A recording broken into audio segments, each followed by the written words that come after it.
Sveiki visi, turiu paprastą klausimą. Gal žinot, kaip vadinasi, kai vienos šalies kariuomenės va taip daro kitai? Tai yra straipsnis LRT ir čia yra iš BNS agentūros ir jis vadinasi taip. Izraelis neketina trauktis iš pietų Libano, net ir pasibaigus karui su Hezbollah.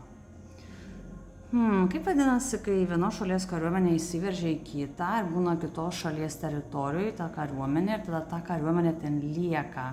Įsiveržia viena šalis į kitą ir ta kariuomenė lieka. Kažkoks, gal yra žodis, koks tai lietuvių kalboj, gal net iš savo istorijos mes tą žodį žinom, gal jį būtų galima vartoti kaip nors ir tada apie jo legalumą pakalbėti. Tai tokios yra taip, yra tos žinios pristatomas ne tik BNS, čia ir kitos agentūros ir kiti kanalai, ne tik Lietuvoje, bet žiūri čia štai LRT, BNS kartu irgi to naratyvo nenori kažkaip apibūdinti, nori tiesiog pakartoti Izraelio žodžius, ką aišku daro daug metų, bet mes kartu gal kokį tai žodį surasime, kai vienos šalies kariuomenė įsiveržia ir kitą ir ten pasilieka. Ir jeigu kažkas galvoja, kad Izraelis ten palieka tą savo kariuomenę dėl jo saugumo, kaip pats Izraelis ir teigia, ne čia to tokio saugumo zona, tai klausimas, kodėl ten reikia Libane tiesiog detonuoti, susprogdinti, sunaikinti kaimus. Tiesiog detonuoti visus pastatus ir sunaikinti kaimus, sunaikinti miestelius. Kitie miesteliai yra ten jau 1000 metų, yra UNESCO miesteliai. Kodėl tau reikia sunaikinti tuos miestelius? Kodėl tau reikia naikinti? Ką tu ten ruošiesi galbūt, pavyzdžiui, plėstis, netyčia? Tai tokios tos naujienos, kaip Lietuvoje buvo pristatomas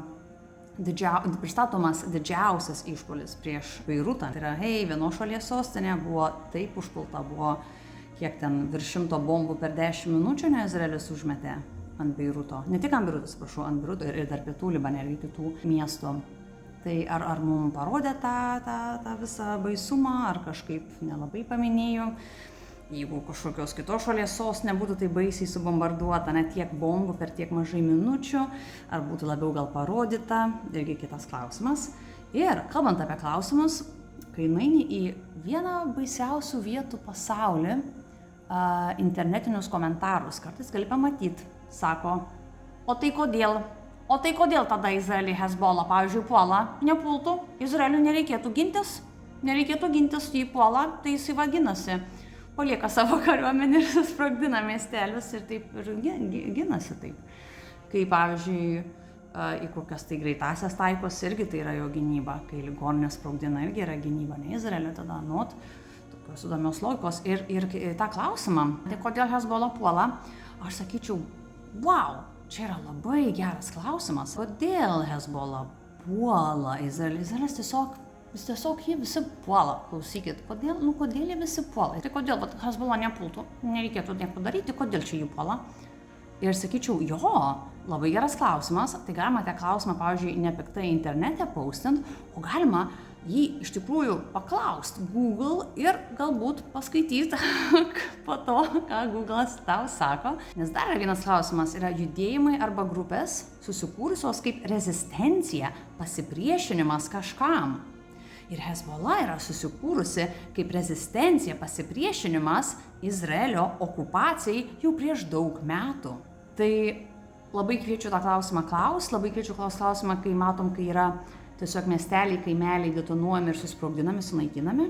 Ir jeigu, pavyzdžiui, Rusija sakytų, žinokit, mums reikėjo visą ukrainiečių kaimą paimti, sudetonuoti, susprogdinti. Mums tą reikėjo padaryti, žinokite. Žinokite, mums reikia tų žemių, tos žemės yra mūsų savigina ir miestelius reikėjo Ukrainoje susprogdinti visus. Nes taip mes ginamės, taip yra geriau mūsų saugumui.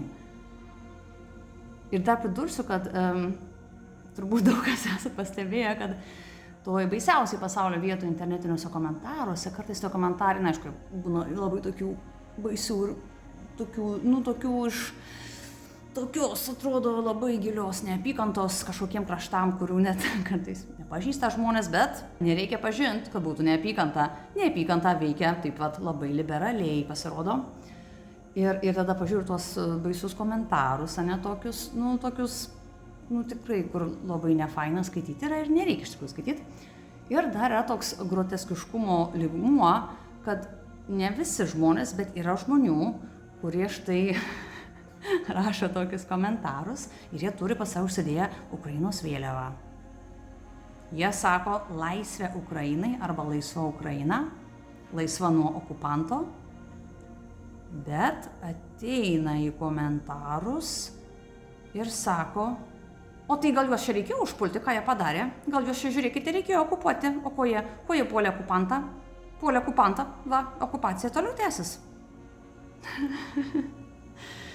Nu kaip, toks ir juokas, aišku, toks ir juokas, bet pakomentuot norėjosi iš tikrųjų ir štai pakomentavau. Bet yra labai situacija, aišku, nejuokinga, nes yra Libanas, pietų Libanas yra naikinamas, Beirutas buvo taip baisiai užpultas ir dabar, aišku, žiūrėsim, ar pavyks Amerikai toliau meluot, kad Iranas, neįtraukė, žinokit, Iranas į savo tą taikos planą neįtraukė paliaubų Izraelio ir Libano.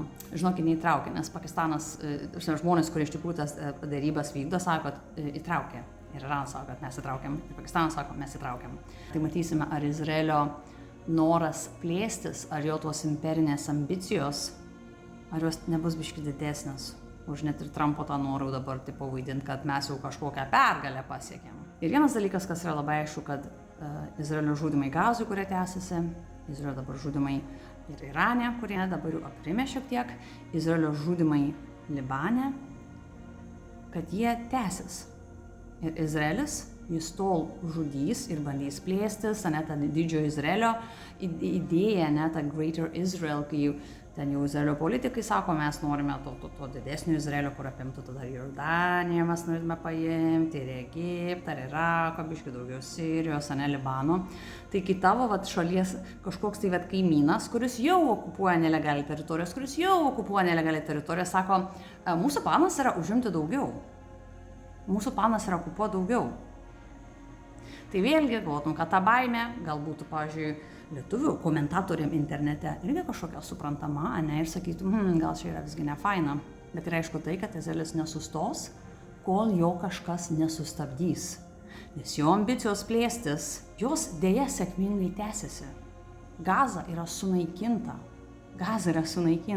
Pietų Libanas yra naikinamas. Ir kas toliau, kas po to gali būti, ir kas gali jausti saugiai, kas negali jausti saugiai regione, tai yra labai baisi situacija. Ir šitokie straipsniai, su tokiais pavadinimais, kurie negali įvardinti, ką Izraelis daro. Mes tiesiog pakartosime, ką Izraelis sako, ir tai yra žurnalistika. Mes tiesiog pakartosime, ką jis sako, nes mes taip jau esame pratę, mes tiesiog kartojame, ką jis sako. Tai tokie straipsniai, kai situacija yra tokia baisi, jie daro didžiulę gėdą, bet taipogi mes matom, kas vyksta iš tikrųjų, mes žinom, kokius žodžius galim vartoti ir mes žinom, ko mes galim piktintis. Tai pastebėkim ir toliau tokį naratyvą ir žiūrėkim, kas dedasi ir prieš tai kviečiu pasisakyti.